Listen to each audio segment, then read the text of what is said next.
那如果說你這次是正臉，明天正臉，下次正臉，下個月也是正臉，然後一直都是正臉，那就这個就是舒適圈了，代表你不会。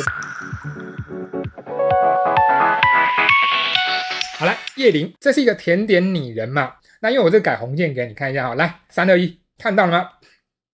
這張圖改的這個內容呢，你看一下。首先第一個是臉要優化，臉有問題要修正。我在那個數字標記裡面有講到這個頭髮，好，然後再來就是動作選擇上，你想要的呢是希望這個精靈他拿着一個叉子，對不對？好，那這個拿這個叉子這個動作呢，你能不能讓這個動作更帶感一點，更有感一點？那就要問一下，假設他是個 coser， 然後你是個攝影師 ，coser 擺這個動作的時候呢，你能接受嗎？你會滿意嗎？你會不會叫他調動作？我沒有說不專業啊，就是說你會帶在你拍攝的主題再這樣一點的，那這個 coser 拿這根叉子在這邊，你能接受嗎？不行吧？是不是這樣捧着，甚至撫摸着，這攝影師才會覺得，這個照片拍的可以有重，可以。那是不是可以優化動作了呢？你這樣就看懂了，對不對？動作就能改了嘛。然後這動作呢，像這樣平肩出去，帶一點遠近，擠壓着，縮着這個肩，有沒有更好？你只要往攝影師會怎麼拍的方向去想就可以了。他會不會要求 coser 要改動作、換動作、再來一張之類的？各種花言巧語的讓他換動作，應該要嘛，要引導嘛，對不對？好，所以這個動作就可以改掉。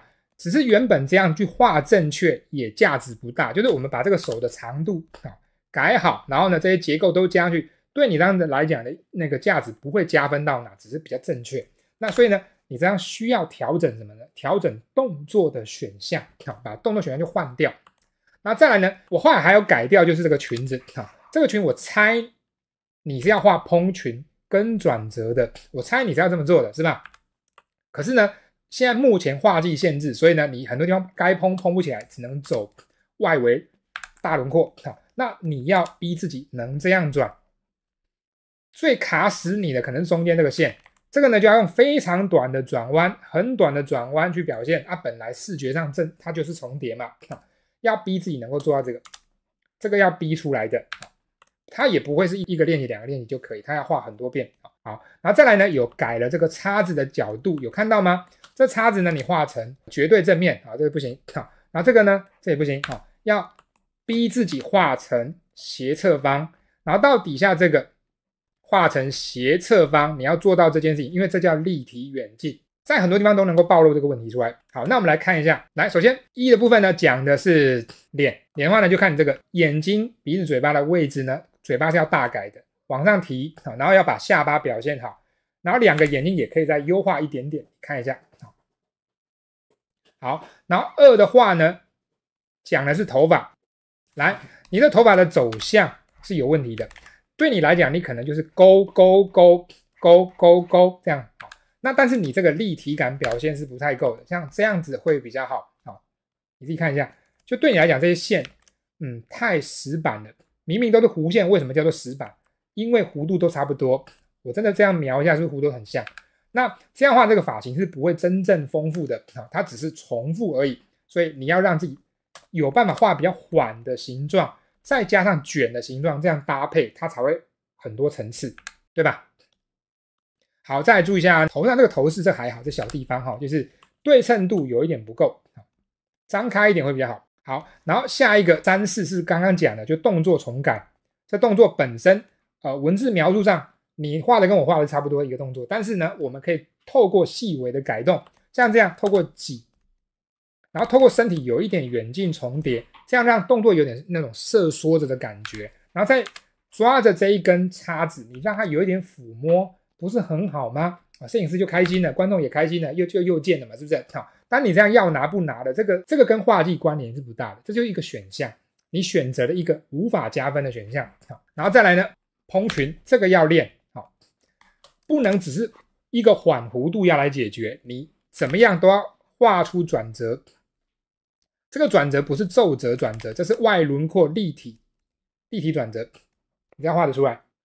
誇張一點，當然是畫成幾乎是直角，然後要再有彈性，再軟一點，大概像這樣。然後，如果你覺得有一點點視覺上容易疲勞，你就要製造疏密變化，豐富度差異就會起來。然後叉子剛剛講過了，叉子的話就要畫出角度來，難道就不可以畫絕對正面嗎？當然不可以，任何機會都要強迫自己畫出帶角度的遠近效果。絕對正面呢，是你要畫的那個時候呢，是屬於一個很特定的選擇狀態。就好比說你們什麼時候會畫到真正的正臉？那如果說你這次是正臉，明天正臉，下次正臉，下個月也是正臉，然後一直都是正臉，那就這個就是舒適圈了，代表你不會別的。那我會寧可你們都練有角度的，帶一點複雜角度的會比較好，因為這才能練功。舉一個不是很着邊際的例子，舉例啦，做伏地挺身。做伏地挺身的話，正常就做嘛。但是那個小孩子就會講很多那種難度比較高的伏地挺身做法，然後呢，好像是真正伏地挺身要這樣做才對。那其實很多方式是沒有成效，很傷身的。好，那這個我們不說。小時候也用過很多奇怪的方式健身。那些方式都是沒有作用的，除了我自己經驗之外呢，我曾經看到過我們前排鄰居有一個小我1歲的，然後我在3樓拜拜，往下看2樓，然後我看到那個小我1歲的，應該是要健身，他的健身方式非常迷。我小時候再怎麼的天馬行空，拿這個橘子這樣扔，都比他那個來的有一點邏輯。他那邏輯是什麼呢？他拿一個凳子，圓凳，那一定是健身，因為他已經穿那個吊嘎了，然後你看他的，我由上往下看，他那個揮汗如雨的那個感覺，就是我要變強壯，那個是有的。他也沒有做伏地挺身，他拿一個那個凳子這樣轉的，有點拋接這樣轉，他也不是說丟很高接住，沒有，然後就在原地這樣轉，很奇怪。好，那我們畫圖有沒有可能不要像這個拿凳子轉的這個弟弟這樣子呢？就是強迫不要畫正面咯。每次機會都讓自己畫一點角度出來。可以吧？